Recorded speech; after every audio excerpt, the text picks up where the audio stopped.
could start our podcast. My name is Tatiana Koval, and this is podcast Happy and Work. And today,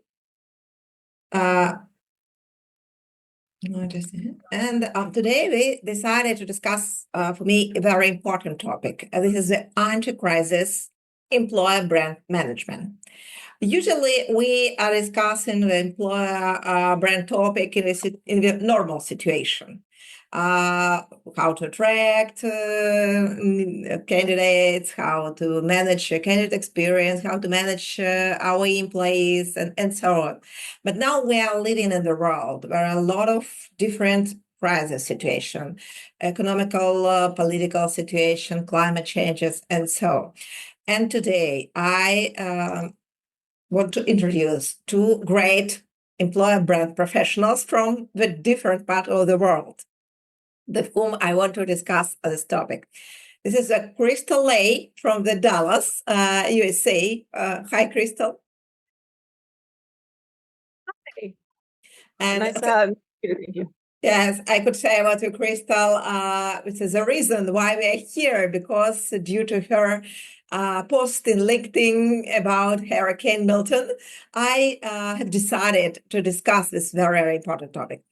And the second great professional is Joana Pais from Lisbon. Hi, Joana. Hello. Thank you so much, Tatiana, for inviting me, and it's a pleasure also to be with you, Crystal, and also learning from your experience. Oh, thank you. Well, before we are starting our discussion on this topic, may I ask my guests to make a short introduction? Because as for me, I was really impressed by the biography of Crystal, by the biography of Joana. But as a speaker, I like to speak usually about myself because I know more than any other people. So I hope you will be also impressed like me. And please, Crystal, could you tell a little bit about yourself, your experience in employer branding, and and everything what you do? Because as I see, you made a lot of like a volunteer. You have a huge, not only the business active life. So please, Crystal. Sure. I was like, oh, maybe I should look up my bio. No, so yeah, I'm happy to talk about myself.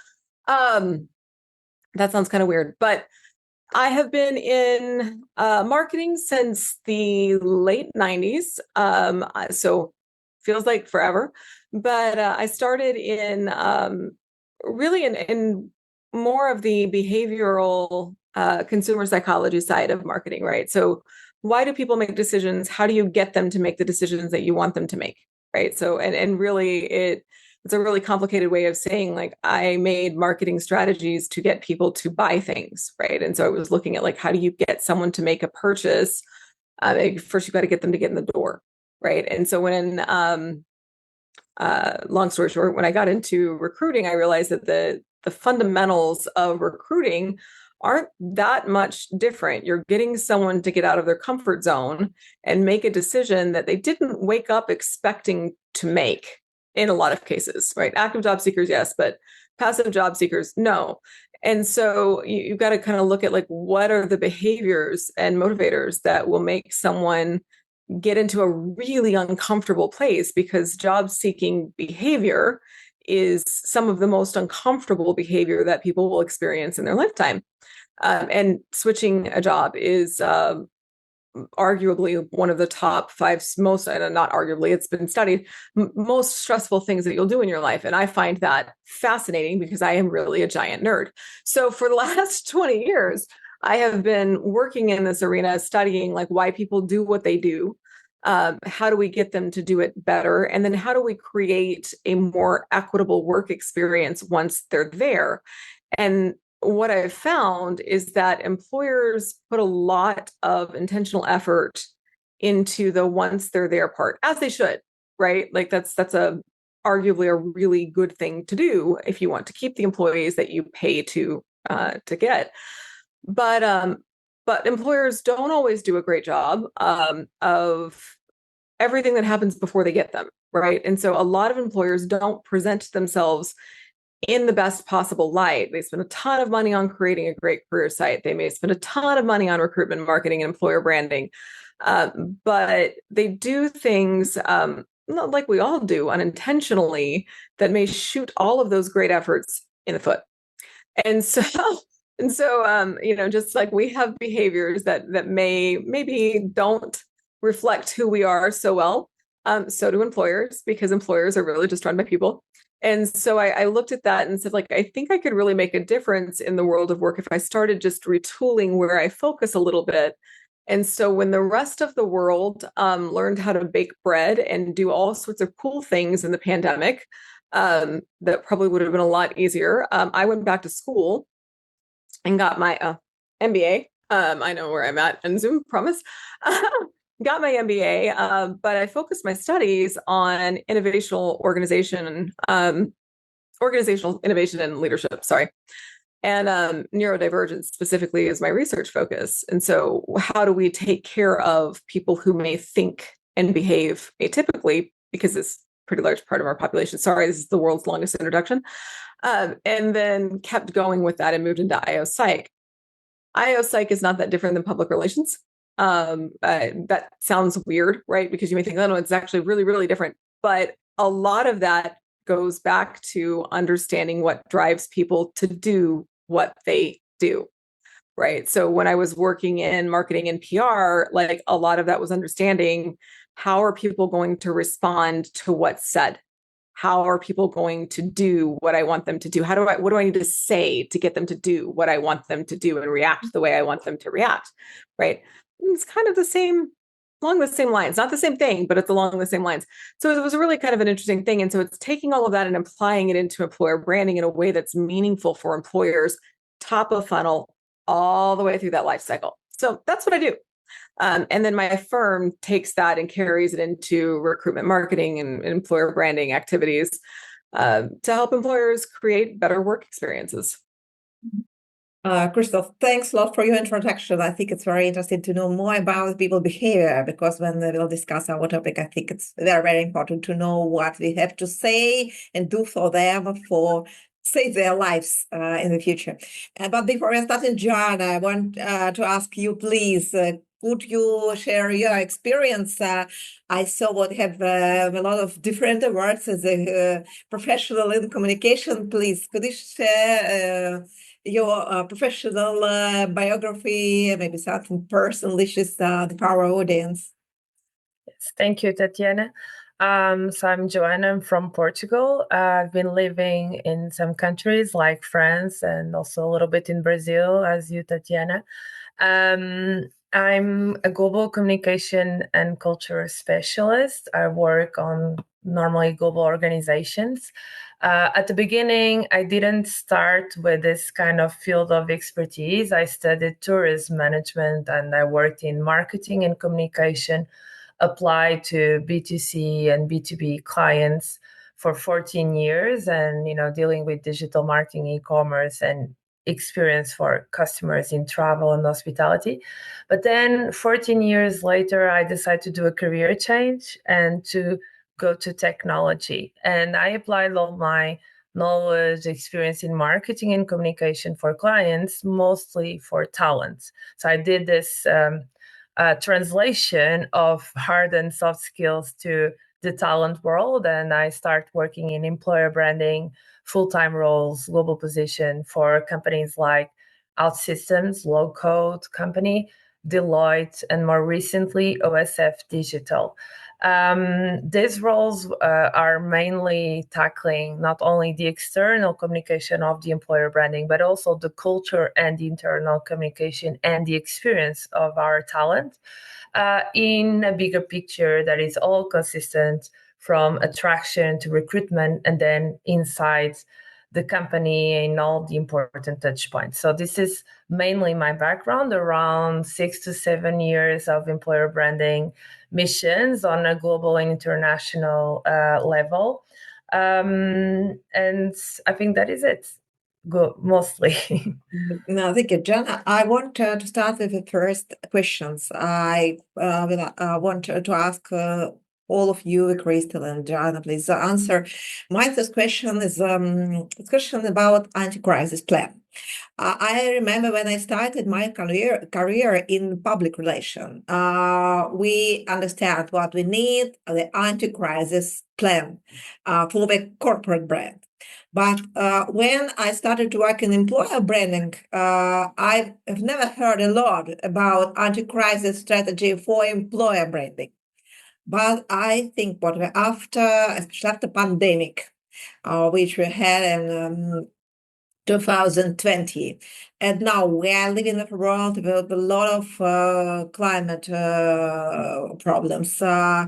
We live in a world where we have wars and any other different crisis situation. So I think we all companies now need their own anti-crisis plan for employer brand, for the employer brand professionals. And my first questions for you: what do you think should the company include in this plan? What is the main pillars, the main topics could you recommend? And please, Crystal, may I ask you to start this discussion, and then Joanna, I'll back to you. Crystal, what is your ideas? What should company include in their anti-crisis employer brand plan? So I think the first thing you have to really look at is the psychology behind it, right? So the first element is really looking at psychology, and again, that's probably my own background. So a solid crisis employer branding strategy should focus really on 3 psychological pillars. And the first is empathy, right? You can't expect to connect to someone if you can't empathize with where they are. The second is communication. So if I want to be able to connect with you, I first have to empathize with you, and then I need to be able to communicate with you on a level that you can understand, which means I have to understand where you're at. And then the third would be resilience, right? So empathy ensures that your messaging will align with the concerns and the well-being of the people that you're trying to communicate with. And ostensibly, that's going to be your employees, your candidates, the community that your company is part of, right? And maybe it's global, and so maybe it's many communities, right? When we were looking at the recent hurricane, right, that was very centered in one geographic area. But as I mentioned in my post, like depending on the widespread impact of that, even though geographically it's in one spot, the impacts around that may be much wider reaching. And I think a very pertinent example of that in my own career was that I think a lot of us can relate to was 9/11, right? Like that happened in New York, but the impact of that was obviously much, much broader. And so, and long lasting. I mean, here we are, 23 years later, and still every year, people will stop what they're doing and say, this is where I was, right? We still tell that story every single year.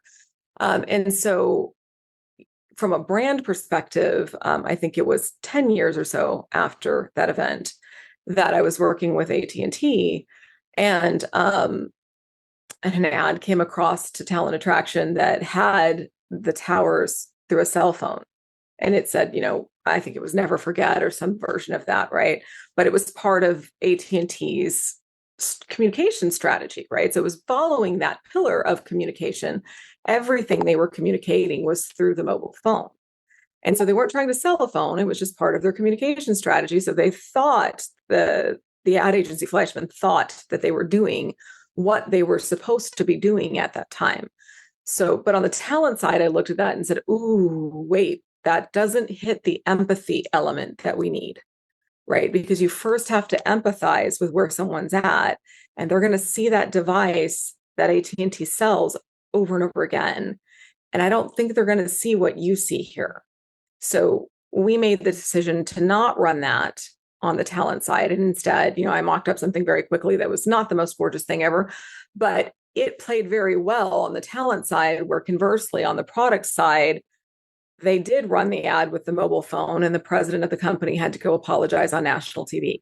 So, you have to, those two things have to go together, because you don't know how far reaching those impacts are going to be, even if geographically it feels like very, very focused in one area, or time-wise, it might have been, quite some time ago.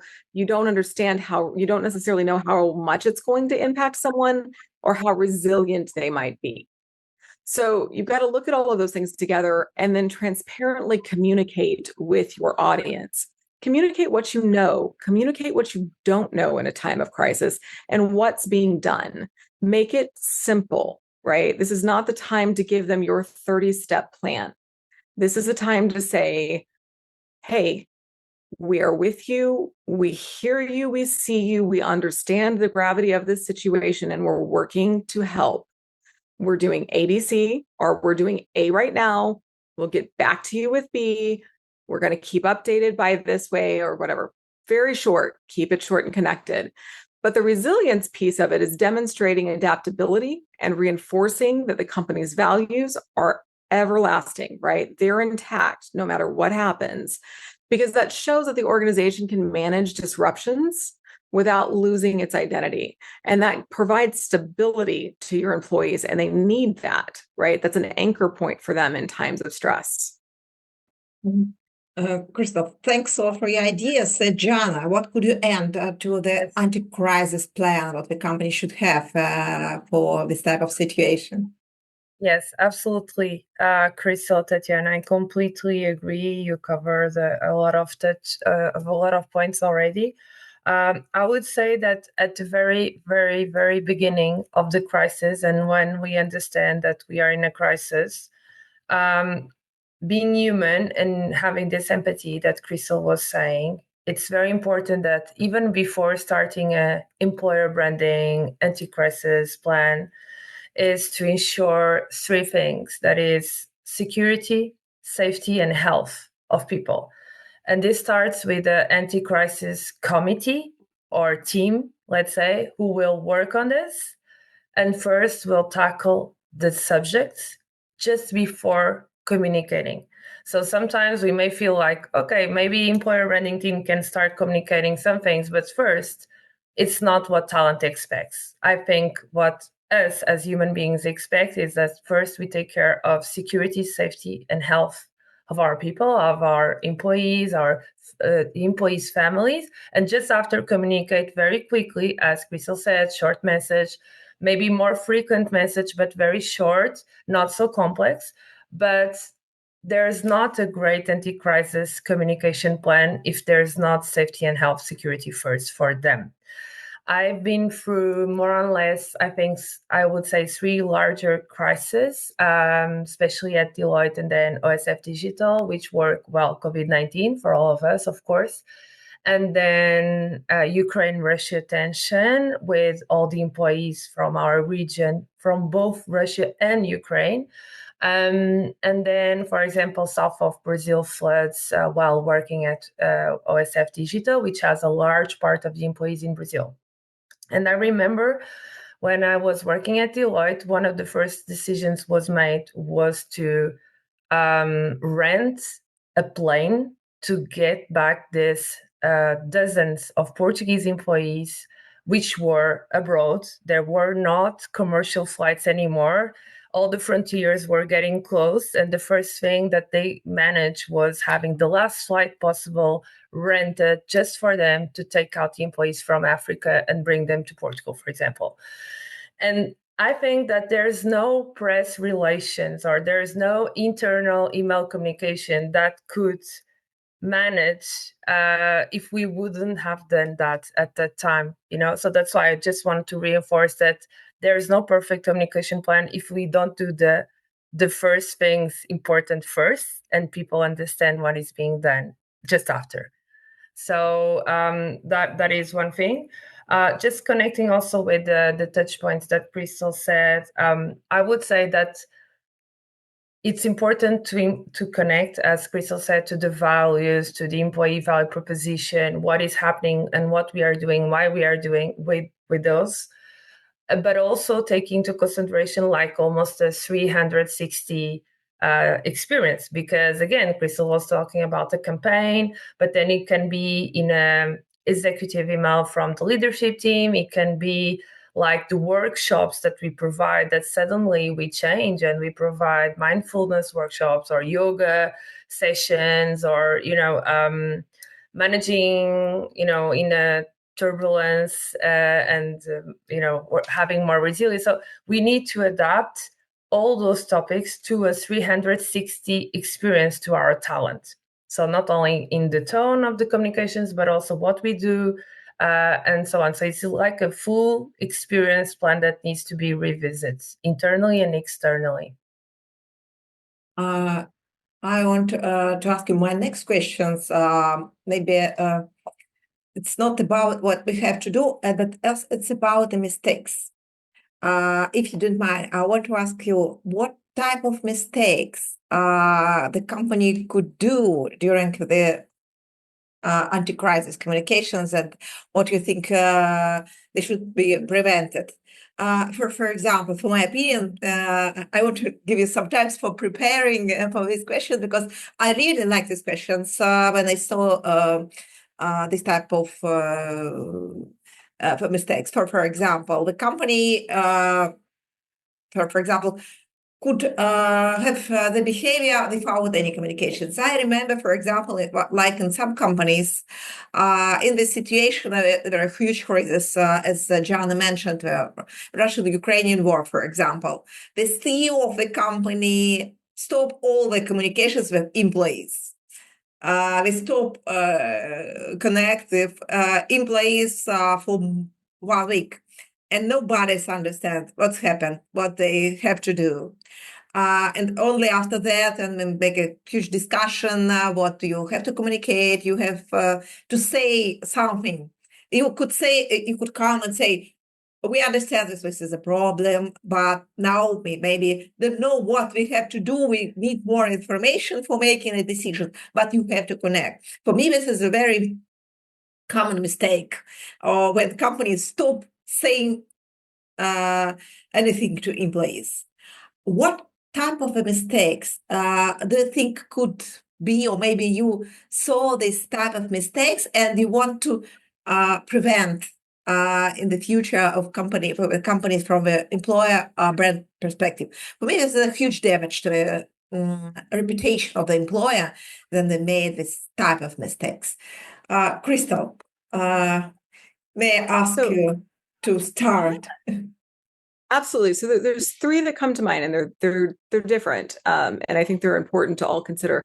The first is back, like it's a way back example that I always like to kind of touch to. When I was running HR during the Great Recession in the United States, home building just tanked, right? And it was very difficult. So that kind of crisis was an economic crisis that hit employment for a lot of different organizations, financial and construction, real estate. We were doing a lot of layoffs. Anybody who's gone through layoffs understands, the communication piece of that internally and externally is difficult because you're laying people off while you're also hiring. It's a very weird message internally and externally. So we had done quite a bit of work internally to explain, like, the positions that we're hiring. Here's the why behind what we're hiring and why we're hiring it. It does not mean that we were trying to, pay less, letting someone go so we pay less. None of that's happening. They're very specific roles that we didn't have before, that we need to do these specific projects, et cetera. Right. So helping people understand, like, no, we're not trying to get rid of you to make things cheaper for us. And so we had gone through these layoffs. It was very, very difficult. Did help me understand that I did not want to be an HR director. Because I don't like letting people off. Anyway, not the point.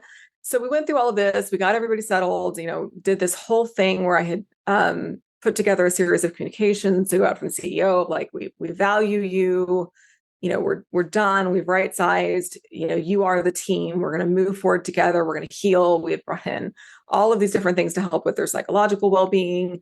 Did this whole company, meal together to have them, be able to talk about their concerns, all this stuff, right? Spent a ton of money on this stuff, ton of time.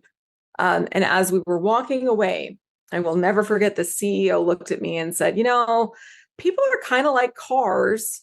And so you put a little bit of effort into them, but if they just don't, if they just don't go right and they don't get in line, then you just kind of get rid of them and get a new one. It's like, dude, you just undid weeks worth of work in one stupid comment that you probably didn't even think about. It was just a throwaway thing that came out of your mouth, and you just undid everything that you just spent time talking to your people, making them feel good, all the weeks of work that we did to put this together, just totally undone. Right. And so the point there is like everything that you do to be intentional has to be intentional, and you have to pay attention to what's around you. Right. You don't get to make stupid comments. You don't get to make thoughtless things. Right. No weird, LinkedIn posts, X posts, any of those things. Everybody on your exec team needs to be on the same page, and they need to be buttoned up. Because when you make those kind of comments, when you make a flippant thing that you think like, oh, it's no big deal, it's just a whatever, it may not be a big deal to you, but it's a really big deal to the very sensitive group of people that are around you, that are relying on you, that trust you, right? And you can blow that trust so easily when they're destabilized, and people are destabilized during times of crisis, right? So there's that piece. Moving into a second mistake that I see quite often actually is just a failure to plan. And because they don't plan, they don't say anything, right? With this belief system of, oh, our line managers will handle this, or, people can kind of figure themselves out and they'll come to us if they need us. And that is fundamentally not true. What we see is that when people feel destabilized, when people don't know what's going on, when people are scared, they don't often, I mean, some people do, but the majority of people don't go seek out the help they need. They get paralyzed, right? They freeze, they get stuck. And so as an employer, we are working with people who entrust 2/3 of their waking hours to us every single day. And so, yes, we are hiring adults, we are hiring people that should be fully functional, all of those things, but they are still basically subjecting themselves to our will, more or less, as an employer, right? For the majority of their waking hours, entrusting their careers with us, entrusting their livelihood, entrusting their psyches, all of it to us every single day. And so when they're off balance, they do look to us for guidance, right? And so we do kind of need to plan and provide that. So not saying anything is really not the smart move. If you don't know what to say, you can say that. You can say, we don't have a plan right now, but we are working on a plan, right? What is that? I have a concept of a plan.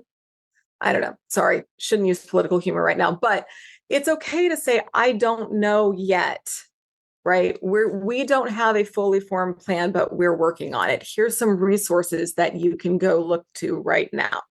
That's okay, right? Whenever anything is going on, and I'll go back to Helene as an example, we were working with a couple of different clients who are like, we don't have a crisis plan in place for this. This came on too quick. We don't even really know how many employees we have in this area. It's like, that's cool. Florida's got one. Let's use theirs, right? So let's pull up what they've got. So we pulled up the Ubers that they were sending everybody around to. We made sure that all of that information got out to employees. You can go tackle this. They will send you places. Here's the contact lines. Here's how you can get a hold of people. Here's how you can get backup devices to communicate, all of the things, right? So if you don't have a plan, the government probably does, start using that. The third one, and I think this is probably the most critical one as far as, best practices, like if you don't know best practices, ignorance isn't really an excuse at this point, because there's so much information on what to do in a crisis. Like you can literally Google crisis communication plan, and get a step-by-step. But we talked about the need for empathy, clarity, and resilience. Consistency, I think, Joana mentioned that, is important as well. So once you've acknowledged the situation, you've been candid with people, and you've shared some actionable steps, you do need to provide those updates. Give them a cadence in which you're going to communicate with them, so they don't have to guess and be checking their phones constantly. That's a different type of anxiety that you instill in people when they don't know when they're going to hear from you again. So tell them like, hey, we're going to give you an update every day, or we're going to give you updates at 3, or whatever. the cadence is, give them a cadence so they know when they're going to be able to hear from you. Demonstrating that shows empathy, right? That's a way that you demonstrate empathy to your employees. And that can be as simple as affirming their concerns, letting them know how often they're going to hear from you, and making sure that when they do, the responses are transparent and don't promise things you can't deliver on, right? That's it. That's all you really have to do to be able to hit the best practice notes. And if you don't do that, then you're hitting the mistakes. First of all, thanks a lot, John. And what could you add? Yes. What could I add? I have a hard question From a perspective, what mistakes you saw in the past, or maybe you could imagine, and what do you think companies should prevent in their crisis communication plan? Additional thoughts to Crystal, which already has a very, very complete view on the subject. Some additional notes that we could recommend for people to think is, when you plan your internal communication versus what is an external communication about the crisis, and when we think about local versus regional versus global, I think the first statement that I will say is, we don't want with the crisis to generate another crisis. So that would be my statement today, that I just thought about it when I was listening to Crystal. All these mistakes that we should avoid is to avoid to have another crisis, because we don't need another one. So what I would say would be, never think in an internal note and email as being internal. Why? Because nowadays, any piece of content is spread and shared, if misunderstood, badly taken on the internet. So it's really important in a crisis and reputation subject to choose wisely the tone, the information, everything. I'm a little bit obsessive with that in general, and I prefer to read it honestly 10 times, or someone else or my team, than just being very quick. Because sometimes being very quick, thinking we are just sending an email to 2,000 internal employees around the world, in the countries who are touched by the catastrophe or the war, it's very also dangerous. So sometimes it's better to pause a little bit and just think a little bit better on the tone. And even if we tend to do an internal communication thing, that at any time this can go to a newspaper, to someone in a competitor, so just read it with a PR eye and not just an internal memo that I will send to my colleagues. So that's one note. Also, local versus global. Even if we are writing to our, regional employees who are touched by this crisis, or, we kind of have an opinion about the subject, we really should make it very neutral, very fact-driven, very subtle, low profile, because at some point we are all global. We have foreigners in the region, we have other people from the region abroad. Communication is 24/7 globally. So there's not really a very easy, tangible limit of what's the frontier of a communication, right? So always think that, okay, even if I tackle this communication or this decision to a regional level, this can be read by other regions or by other people, and I need to be prepared to answer if people ask me questions or question our point of view. Another thing also is that crisis time, it's a time of emotions, and we are all humans, and not only the normal employees, let's say, but also the leadership team. So what's very important is, as Crystal said, to be very serious and, professional on how to address this, and hesitate and wait a little bit more than just taking a stand. For example, I would say never take a stand on tension between countries on a political subject. Either you have employees in one region or country, either you have in both. So this is something that I think we did well. I don't think we did a mistake at the time that happened in a company that I work, is that we always had this neutral approach. We were sad for what was happening. We are helping the victims who needed help and need the house, need to relocate to another country and so on. But when we did, for example, discussions, panels with 54,000 employees in Europe and Africa, we would have a neutral speech. We could invite an employee from the country, but we would never take too much a political stand on the subject, especially if very recent, it's very fresh, very new. So that is something that I could consider myself as a mistake. Then I will be also happy to know your opinion, Tatiana and Priscilla, about this.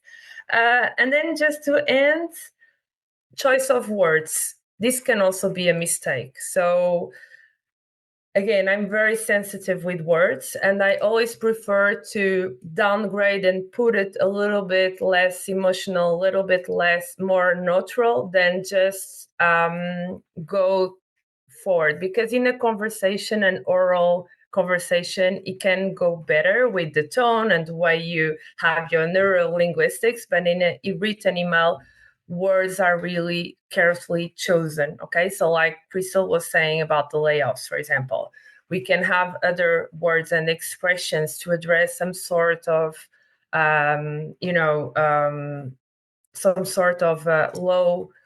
low tone communication and being more prudent, not too excited, not celebrating things. Okay, we are more in a humble mood, let's say, in the organization.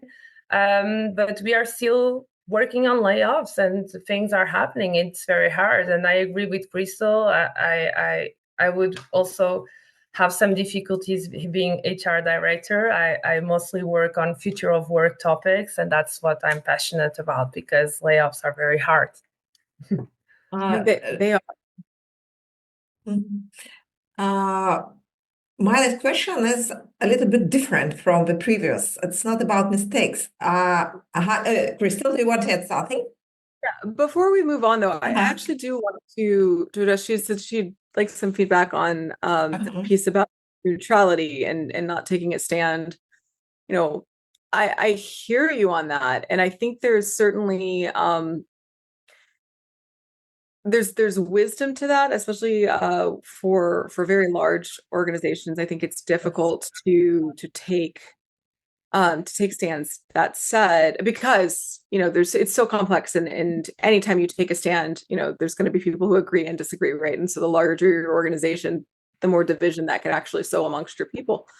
But with that being said, what we are seeing in younger generations in the workforce, particularly the two newest generations, is they want a stand, right? Even if they don't agree with your stance, they want you to take a stand because they want to know you care about something, anything beyond profit. And that's a very interesting and different way of looking at the world than the boomers and Generation X really did, right? And even to some degree, the generation underneath us. So I guess where I'm going with that is, like, I think there are things that you can take a stand on and that may be appropriate to take a stand on, right? Like, there are things that are just so abominable that you can say, this is not right, right? Like, this is not okay. And it's, what those are, that's different by the organization, and every organization has to say, like, okay, this act goes against our values, or this act is consistent with our values, so we're going to support that even though there are people that do not, right?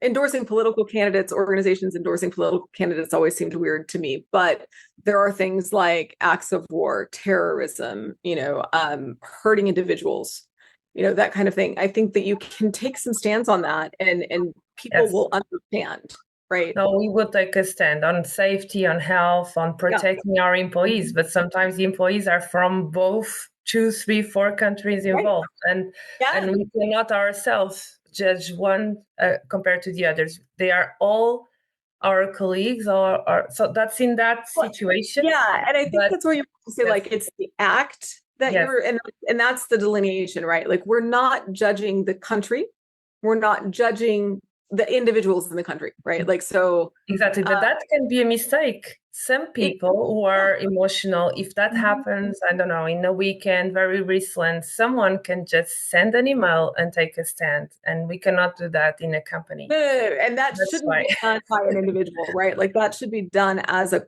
corporation. This is the decision that we've made as a corporation. This is what we're doing. So that should never be done as a TA team or even as a PR team. Like that's something that gets done at the C level. You know, as an organization, we've decided to make this move. But I would say to just blanketly say like we can't take stands on things. I don't know that that's, and I'm not saying you're saying that, but there are companies who do believe like we can't take a stand on anything because we might upset some employee. Like, yeah, you might, but the newer generations of workers are looking for organizations to take stands so that they can understand what you believe in. And even if they don't agree with what you believe in, they know you believe in something and there's a respect level for that, right? Because they want to know you care about something. Yes, and so that works or not, you know, like that's up to each organization. It can be more related to sustainability, climate action, pets, and it can be maybe not so political always because it can be sensitive also. But in other fields, I think it's really important to be clear and people, they recognize themselves joining an organization who is more supportive. Yeah, it certainly can. But as we talk about crisis, and then I'll stop belaboring this point. But when we talk about crisis, I look at like frankly, I've had conversations recently with a couple of different organizations who have a real hard time right now recruiting people because of the issues with Israel and Palestine, right? And because their organizations are not taking any kind of a side on this, but they have presence in Israel. And I'm not going to say what I think one way or another because what I as an individual think doesn't matter right now. But for that organization, because they have presence there, it does matter for them. And so to not say that can have impacts on your ability to be able, it can impact your employer brand, is my point. If you take no stand, that also can impact you. So if you're not going to take a stand, you need to be able to explain why you're not. And understand that that also has a repercussion. No action is also an action. So don't think that being neutral is going to cover you because it won't necessarily. That's just a different crisis that you have to manage. May I add also something? I absolutely agree with, I understand Joana very well, and I agree with Crystal. What if you don't say doing nothing in some situation, also you act in this situation? And I would add what you should be ready for the situation. I know what they have. Some companies in the HR have a problem after the Russian-Ukraine war started, and now with like Crystal mentioned, the Israel-Palestine conflict. This is a situation inside the company when you have the employees who have different view on the situation, and the conflicts inside teams could be started, and you should be prepared for this. This is when something run outside the organization and you have a common point of view, it's good for you. It's help you to collaborate in this time. But sometimes that could be a situation that you have a different points of view, and you as HR should be prepared how you will help this type of conflicts. How could you help your team to overcome the situation? Because sometimes, as Joana said, you could have a team from the different countries with people with different situation, and they have to work together in one particular projects with different clients of different customers, and you should be prepared for this. You should communicate with them. You should help them to overcome the conflicts. You should help them to stay with the company, to stay in the team, but stay as a person. So it's very sensitive topic. But if we don't think about it as HR, as employer brand managers, that doesn't mean what don't have a problem in the future. So that for me, it's very important to make, and as Crystal also and Joana mentioned, leaders. And we need to have a guidelines for leaders also. what you have to do in this situation. And sometimes if you have a strong conflict between your employees on this particular crisis topic, how could you handle it, and how you could communicate to other employees what is your position as a company, what is your position as the leader for staying as one company. For me, I think it's very important part of the anti-crisis management because yes, we could have a strong situation. And this is why I want to ask you one more question. It's another side of crisis. All the times we look at the crisis like a bad period for the company. So it says, "Oh, it's so awful. We have post-traumatic problems." But I think as professionals, you know what we have also in our type of situation, post-traumatic growth. So that means what the crisis could make us stronger. The crisis could also help us with our employer brand. I remember one from a pandemic period. I remember the case of Airbnb. The company have to lay off a quarter of employees, but they made it so great way. So now it could be a case for all employer brand managers. They made their employer brand more strong. So I think a crisis, this is a situation which we also could use for make our corporate culture more strength for as Crystal said, make clear our values. I could give you some, and my questions for you, and is what company do and how they can do this for using a crisis as a way for improving. For example, when we have here in Brazil, the flooding in Porto Alegre, this huge situation, I remember what I've connected with some companies here in Brazil, and they said, they said, sorry, could we postpone our meeting because today we are with our employees. We're working for trying to collect different clothes, collect money for help people, and they start to do it as a whole team. It was so impactful for me to understanding what is this situation. The people, it was the people from different region, not only the people from Porto Alegre. It was the people from a different region in Brazil who start to collect the clothes, the money for helping people in this region. And for me, this is one of the examples how a company could use it in an absolutely natural way.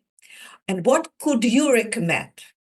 How a company could manage a crisis the way what they could have a post-traumatic growth instead of post-traumatic trauma.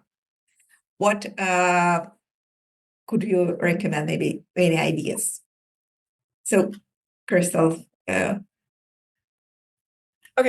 so this is one I actually learned about in school, and I think they still teach it.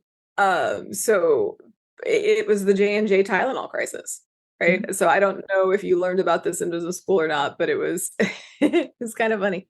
I mean, it was not funny at the time. Let me be really, really clear. It was super not funny at the time.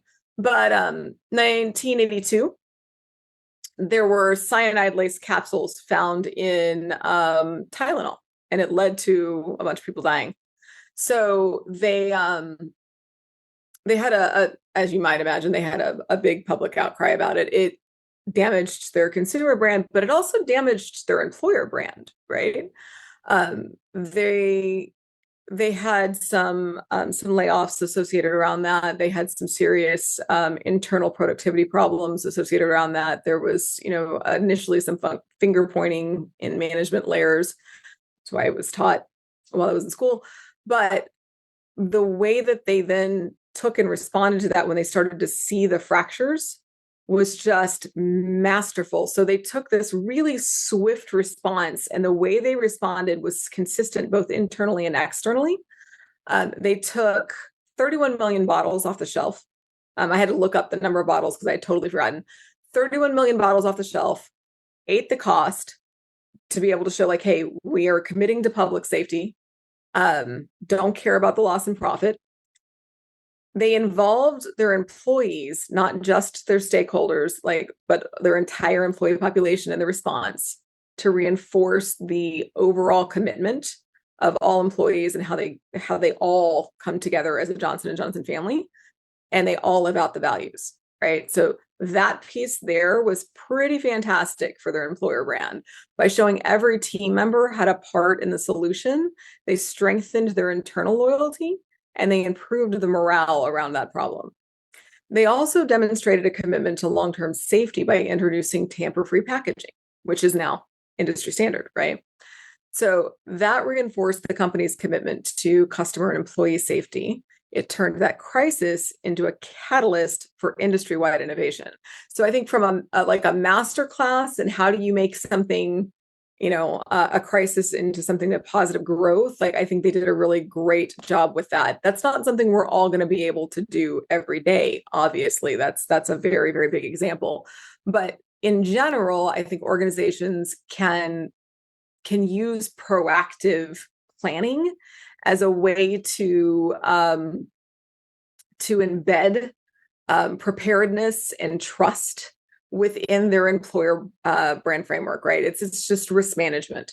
And so when your team knows that risk management is just part of your BAU, that preparedness is part of your BAU, and you communicate that shows transparency, right? That builds trust. And everything that we do to build trust ultimately helps our employer brand. So that includes things like sharing scenario planning, right? Involving your team in that.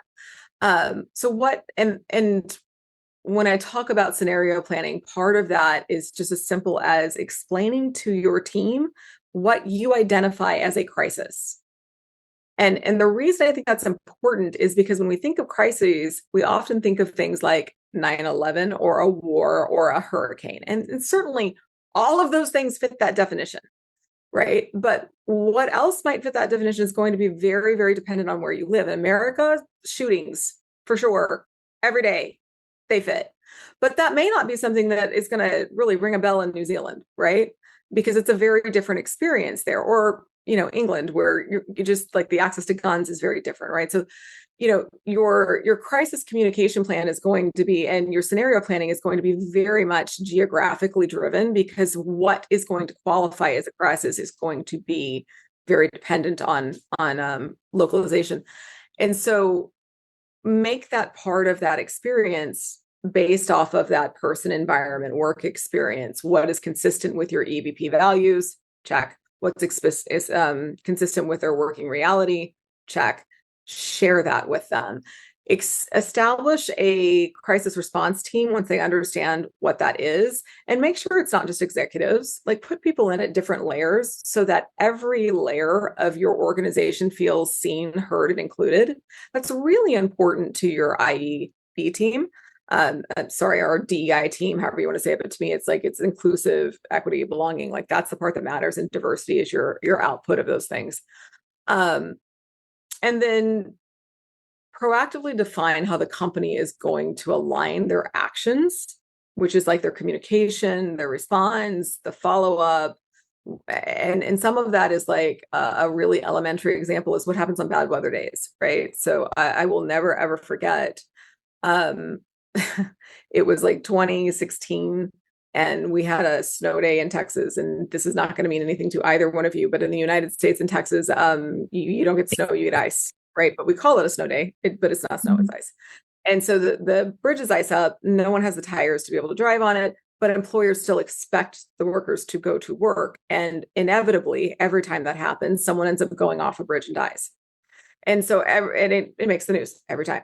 And so I always think about that. And I think about that one specific one because it was a bridge that I drive on every day, or did when I was driving to work. And how easy that would have been if they had just established that what is our response, right? Because when they interviewed the employer, they were like, well, of course we didn't expect her to come to work. But nobody knew because there was never a crisis response plan established for that kind of scenario, right? And she just assumed she had to go because there'd already been 2 bad weather days. So it's that kind of like, it doesn't have to be huge, I guess is my point. Like, look at the different levels of crises, little ones, big ones. How are you going to respond to it? How are you going to let your people know? What do you expect them to do? And then once you go through those complexities, like, make sure that you understand what demonstrable response looks like and see how that feels to that group of employees that you've put on your crisis response team. Does that feel like adequate response? Does that seem appropriate to you? Does it feel genuine? Right? Like, test some of that out before you actually need it. And then look at that same thing externally, right? Like, I always think focus grouping some responses before you actually need them is helpful, so that you can see how it's going to land. When you test these things out before you need them, you have the ability to be able to make corrections and make something that's going to really show who you are, and seem deliberate and land in a different way. Sorry, I'm babbling. Go ahead. Joanna, I really appreciate what you could add to this as idea how help companies to Yes. overcome the crisis and stay in plus, not in minus, but also stay in plus, because I think it also could be possible. Yes. So I would mention three topics. One is internally. Any crisis at some point should help to increase sense of belonging. It's natural. It's likely to impact, and hopefully, in a good managed situation, we have an increase of sense of belonging and internal engagement of our employees. And why is that? It's in hard times, people get to connect in a more human way. And suddenly we have an additional layer of topic that unite us more than separate us. So we are not one department against, another department, or, someone selling more than someone else. We are all committed to one cause, to one challenge, to one struggle all together.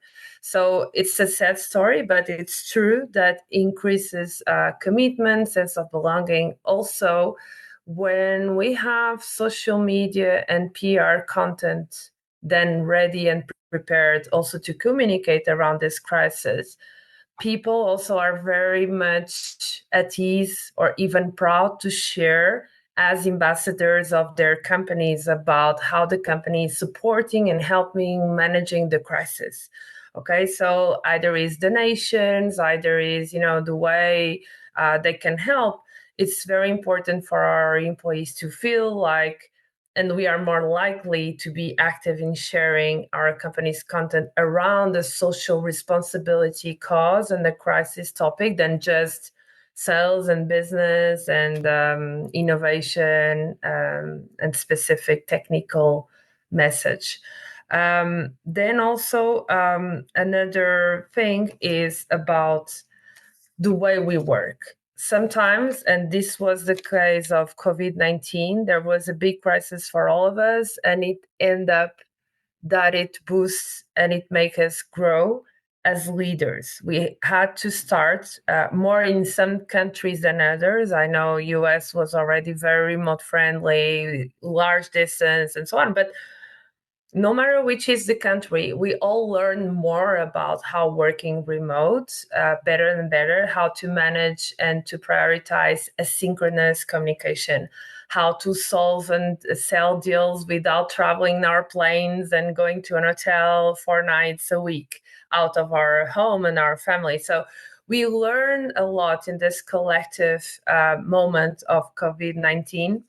To be maybe sometimes more productive, to focus on what is important, to help transformation and innovation, because we had to do things without going there and without being in person. And we have to be very creative and very resilient. So I think COVID-19 was one of this kind of crisis that definitely brought us a lot of, some mental health issues, but also good things. Another good thing was mental health awareness. We understood and we could communicate more clearly at a personal level and in our companies how mental health is important. For example, just one example, we became more vocal to talk about subjects which weren't discussed before. So there's always space in some crisis to take, as you said, Tatiana, post-traumatic growth, and to use that in our collective human experience for the years to come. I absolutely love that. Can I just add on to like two pieces? So first of all, that was an awesome response. Thank you so much for sharing. With the social media piece, I can't agree enough about how important it is to be on those channels, because that's where people are, right? Like it's one of those things where I'm often asked, like, well, why do we need to be on social media? Like our company doesn't really need to do that, or they're uncomfortable with the idea, especially with TA. Like, you need to be where people are. Especially when you're in times of crisis, right? Because they are not going to your website to go to your blog to go get your news update. Like that is not a thing that's happening when somebody is in the middle of a crisis. But they will go to Facebook or Instagram or whatever channel they're already on. And they're going to spend roughly a fifth of an hour on social media. So being where they already are allows you to have direct engagement, whether that's with your employees, your customers, whatever it is, like they're already there. So, using that for communication updates, showcasing your support efforts in a non-braggy way. Like this is not the time to be like, look how like that is not the jam, man. But being able to say you can still show your beach cleanup effort, right? Like that's still okay, but doing it in a way that's like, hey, we came together to be able to support one another and the community that we serve. We're here to help. We're here to listen. Here's how you can get a hold of us. Same picture, very different message, right? So maintaining that tone of sensitivity, avoiding the appearance of opportunistic behavior, and responding thoughtfully to whatever feedback you get in the messages that you're putting out on those channels, whether that's positive, critical, whatever it might be, is really important. And that's a big miss that I see in crisis communications. They think about the outgoing messages and then they don't respond, right? So it's like it's just like shouting into the void. And it's like, it's such a miss because they have the ability to strengthen relationship if they would just respond back. And even if it's like, you're a blowhard, you suck, we hate your company. Honestly, the best response I think you can give to that is like, I hear you and it sounds like you're hurting. How can we help?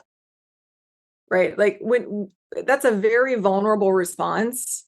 And sometimes you might get some like really jerky response back, but quite often you're either going to get silence or you're going to get a meaningful response that you can respond to. It may not be like, oh my gosh, I'm so sorry. Like, let me give you all the things, but it might be what's actually bothering that person. And it might give you an opportunity to fix it.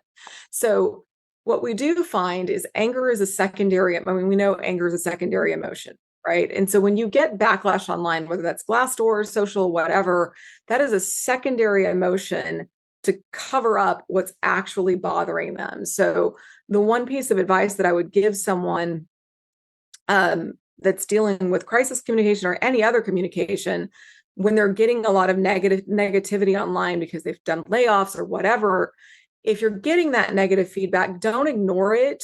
Use it as an opportunity to get to what's underneath, because you have an opportunity there to turn someone who's upset into a raving fan, right? Even if you can't give them the outcome they want, you have that opportunity to make them feel seen and heard and valued, and that will make them a fan. So saying something as simple as like, I see you, I hear you, let us know how we can help. Here's an email address that we can continue this conversation offline because we value your privacy, right? That's it. That's all you have to do.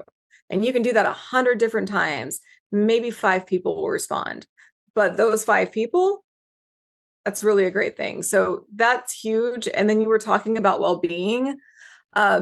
providing resources for mental health support, flexible working arrangements during times of crisis, even if that crisis is as simple as like bad weather days, right? Or as complex as there's a war going on the other side of the world that someone I care about happens to be in, and I'm just not in a good headspace. Being flexible when the world or parts of the world are in turmoil is really important. And being flexible allows your employees to continue to be productive. And at the end of the day, as much as we hate that phrase, we really need our people to be productive, right? And being flexible can allow them to still do that for you in a way that works for them. So emergency assistance, a lot of us have EAP plans, and a lot of employees don't know about them. Like they've done some studies that show that like it's a ridiculously low percentage. And I don't remember what it is, so I don't want to misquote it, but I know it's like well south of 20% of employees really understand their EAP plans. So as you're putting together crisis communication plans, outlining your EAP plans, or at least how to get a hold of that information, is probably smart. Communicate that externally too, not just internally, so that if they can't get a hold of the VPN that you have or the single sign-on or the whatevers to get into your internal information, they or someone in your family can probably get a hold of that information, or someone in their family can get a hold of that information and share it with them. Also communicating that externally is something that your candidates can see and touch into. So it reinforces the commitment that you have to your employees, which is good for the next generation of your employees, and reinforces to your public and potential talent that you care about your people. Thanks a lot for addition. And we're coming to the end. And before I want to share one very interesting experience about how to make a crisis the topic for making your people inspiring and strengthen the sense of belonging, like Joana mentioned. It was a very interesting situation in one company. This is a company who make medical research. They have some and have a lot of clients, and they have a problem with a virus in IT system. So that means in one day, all IT system stopped working because of virus. It was a situation when a lot of clients was absolutely very angry.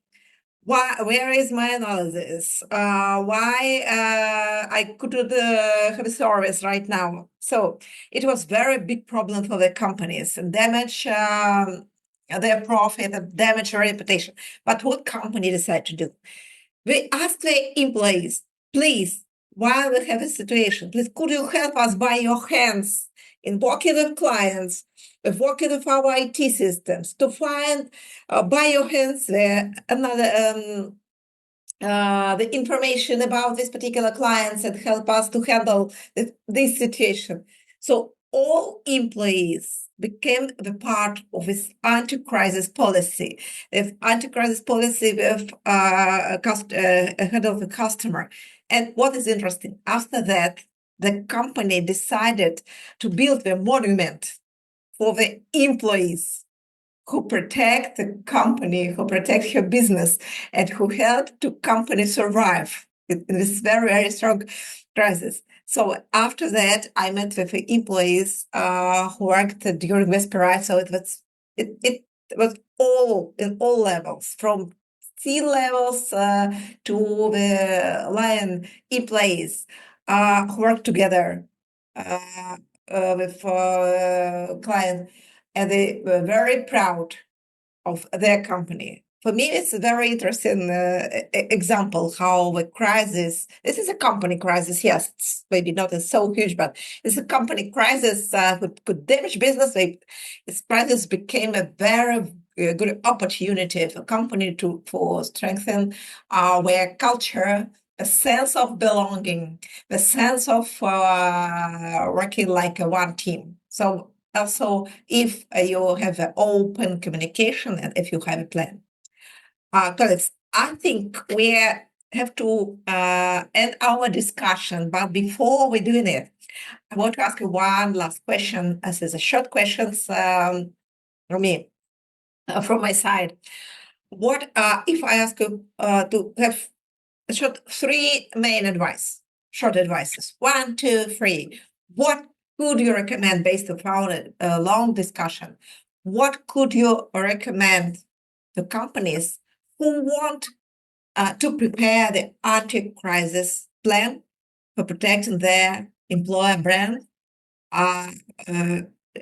tomorrow, and maybe for improving their employer brand, not only protecting, but also for improving their employer brand in the crisis situation? What recommendation could you give to them? To Joana, you can start. Yes. I don't know if I'm not seeing it correctly or accurately. I would say the employer branding manager, if that person exists in the organization, should lead that. And even if the employer branding manager may be in some roles more connected to external reputation, but of course, most part of those roles are people with background in marketing and or human resources or both combined. And I would say that we all would be very sensitive to be the ones who are ready to tackle this, even if it is the first time. So because we already know these subtle frontiers between communication, reputation, but also feelings, experience, and behaviors, like Crystal was saying. So probably we are great stakeholders to articulate and to discuss with the risk management committee, with corporate social responsibility or ESG leaders, or the executive team, CEOs, human resources directors. So I think probably someone who can connect with a vision strategically, but also understanding how to implement it accurately. I would say that someone who deals with the employer branding topics is already someone who is ready for that mission. But that's my personal take. Okay, here, Crystal. So I tend to think that the who is, it could be someone in employer brand, it could be someone in TA, it could be someone in PR. Whoever it is, and whoever you have doing this, the important piece is, it's don't rush to control the narrative, understand it. Make sure that you have that framework in place that we talked about, that, understand that empathy, the communication that you're going to put in place. How are you going to demonstrate resilience, to make sure that you're not leading to any sort of insensitive or superficial messaging?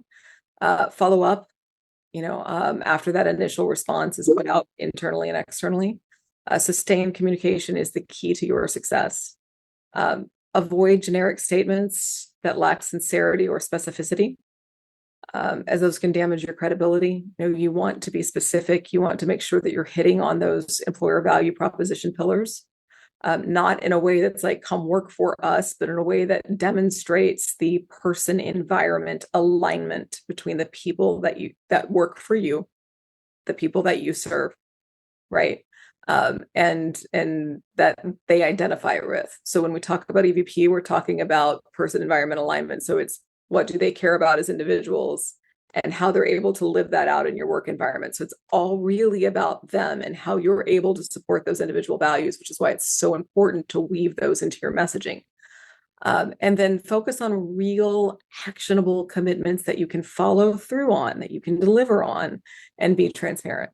So if you're able to do those things, like, that will engender trust, it will engender loyalty, and most importantly, it will engender a sense of stability in your employees that will lead to overall well-being psychologically for them.